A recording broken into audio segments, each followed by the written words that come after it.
Hi guys, one of the things I firmly believe is that no matter who we are, as human beings, we all have a story. And that's important because stories, they shape us, they give us meaning and purpose. And you could actually argue, and some philosophers do this, you can argue that what sets us apart from animals, lots of similarities between humans and animals, but what sets us apart is that we are storytellers.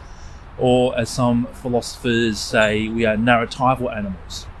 So stories, not only do they kind of separate us from the rest of the animal kingdom, but they connect us to each other in interesting ways.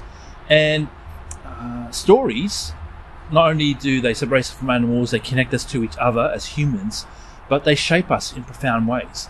And actually, I think that God has a story as well. And that our story I believe that our story is meant to fuse with God's story.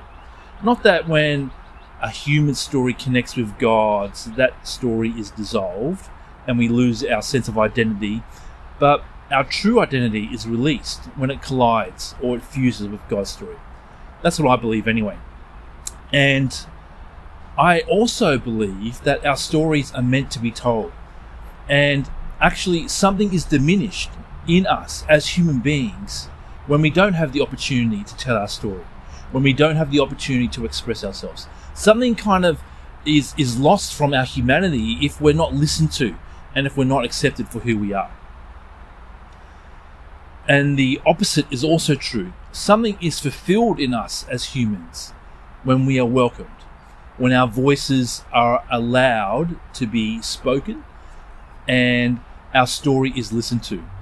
And so I'm not necessarily talking about a scenario where you just meet a stranger and you say, hey, I need you to listen to my life story in the next 20 minutes.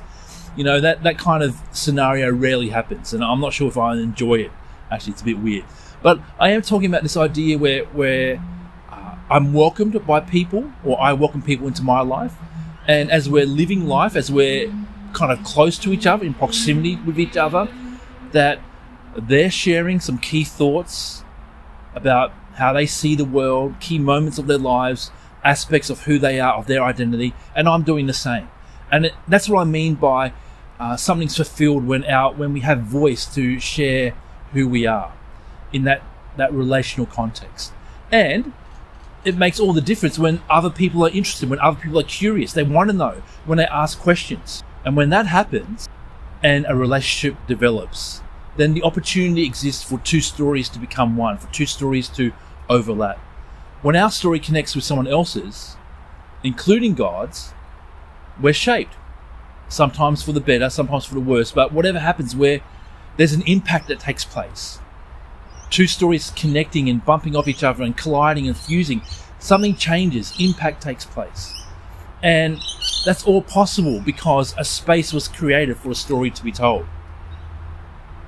None of that would be possible unless there was an opportunity for that story to be told, unless there was opportunity for that story to be listened to.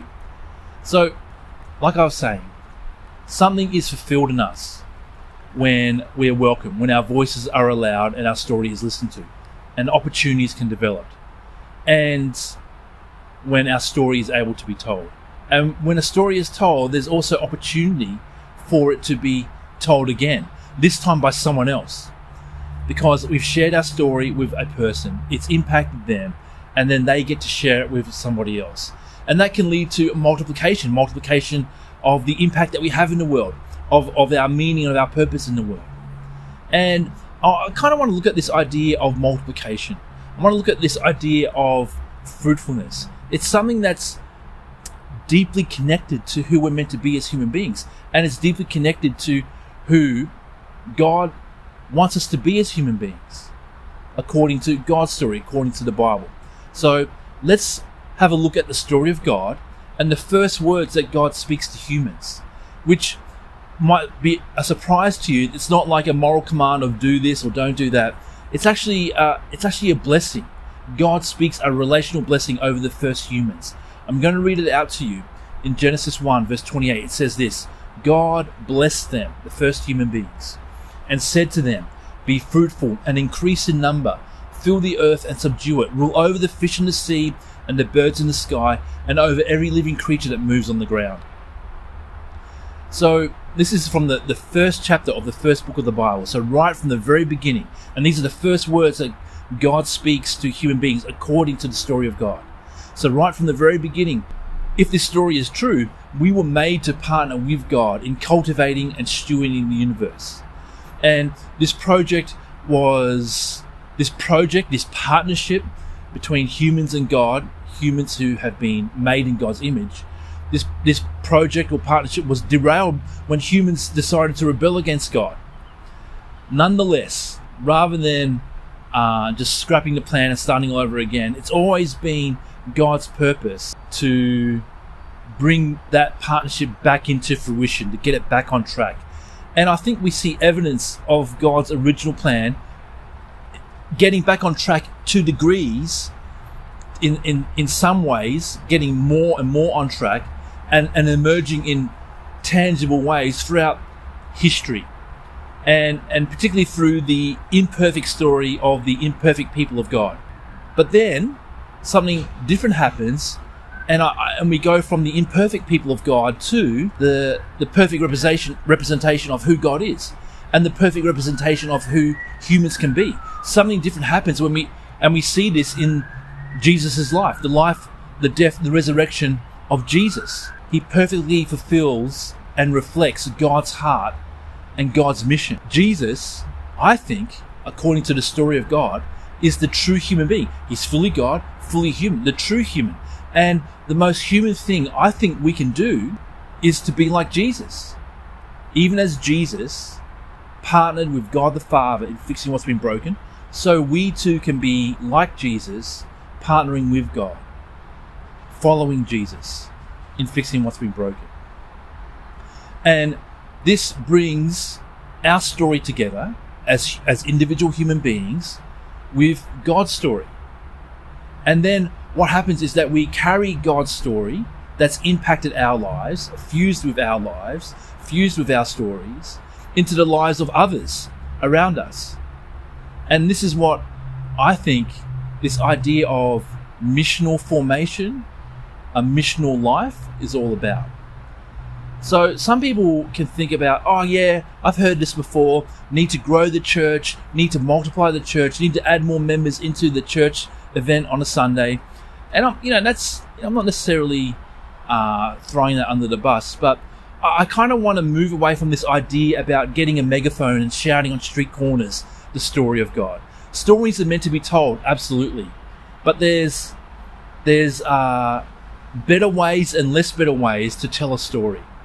I could get on a street corner and yell out about who I am. This is Ken Johnson. This is Ken Johnson's story. And I don't think many people would necessarily listen to that. Or the people that did listen to it, there would be probably many more people that thought I was crazy and thought I want nothing to do with who Ken Johnson is. And in the same way, I think it comes about with the story of God. The story of God is meant to be told. I don't necessarily think it means get a megaphone or a placard and carry it around in Swanson Street in the city.